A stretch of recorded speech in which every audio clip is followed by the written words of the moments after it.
I'm doing a video today to explain a bit about the difference between welfarist and abolitionist in terms of vegan advocacy, because I think it's an area where a lot of people have the wrong idea and they think that it's just one or the other.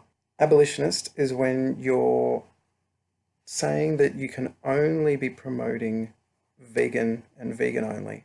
So anything less than vegan is wrong, is immoral, is bad. You can never accept it under any circumstance. It's evil. That is technically true because I am abolitionist at heart and I think that all animal products are wrong. But I think in terms of getting people to go vegan, you're better off having people use as little as possible on their way rather than just be all or nothing. Because a lot of people, unfortunately, if it's all or nothing, they choose nothing. They go back to eating lots of meat, eggs, dairy. They just don't care. Secondly, we look at welfarist. So welfarist is you don't really care about ending animal abuse completely. You only want to make it manageable, or you want to make it nicer for the animals. Nice enough so that you don't worry and you feel okay to continue using the animal products. So most vegans don't believe in that at all. That's why they're vegan, myself included. I don't think that that's a good end goal to be at. Well, the problem arises that people argue between the two because even though everyone wants a vegan world, or most people who are looking at the differences in vegan advocacy want a vegan world, it's whether or not you get there in one giant step for every person straight to veganism, or whether they get there as what's known as baby steps. Now, baby steps gets given a bad rap because people think baby steps mean you take a step and then you stay there and you're happy and you think that you've done good enough. You've cut out something or you've reduced something and that's enough. That's not what I really think baby steps should be. I don't think that's what baby steps is. Baby steps, I think, is about moving forward towards abolition, towards full vegan.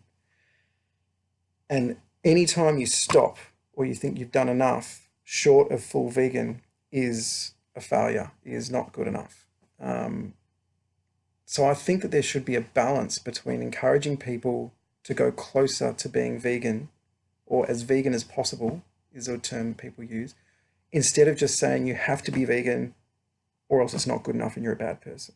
Because if you say that to people, it is going to discourage people from going vegan. Some people might make the leap and go across, but if you're looking at a total numbers game and you're trying to make everyone reduce as much animal products as possible so that we can hurt these industries as much as possible, then you're only going to get a very small percentage of people that are going to go straight to vegan. Everyone else is going to think, yeah, I'd love to, but it's too hard. I can't do that yet. I can't give up this. My family bugs me about this. All these excuses.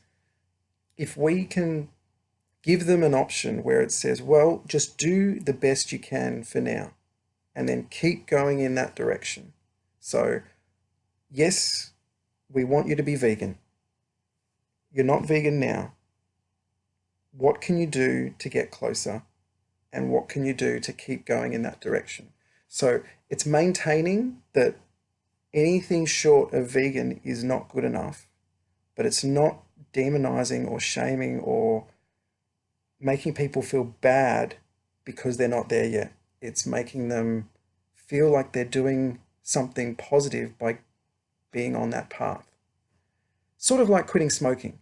You don't want to tell everyone that the only way to quit smoking is to give up cigarettes cold turkey. It's going to work for some people, for other people, it's just not going to work. They're going to cave, they're going to go back to smoking, and when they do, they're going to just keep smoking as normal because they're going to think, fuck it, I've stuffed up, I've smoked, I'm just going to go back to smoking. I'll try and quit another time. And that'll be 6 months, a year off. Same with veganism. If we promote it that way, people are going to try it, they might do it for a couple of weeks, they'll cave, they'll be like, fuck it, I've stuffed up, I'm just going to go back to eating all my favorite foods. This was being too difficult anyway, I wasn't really sure, blah, blah, blah. They'll have all these excuses that come up. I'll try again in 6 months' time.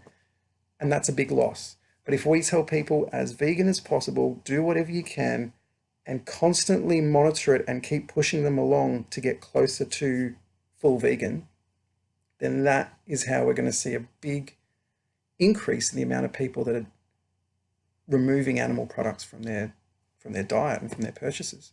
Because even if people don't go full vegan, even if they go vegetarian or pescatarian or meatless Mondays or whatever it is that you think that is pointless, it's still going to be reducing the amount of animal products that are being purchased. It's going to reduce the demand. It's going to make it harder for these companies to make profits. It's going to, if we do it enough, it's going to raise the price of all these products because they're not going to be making them in as large quantities. They're not going to be able to sell them as cheaply.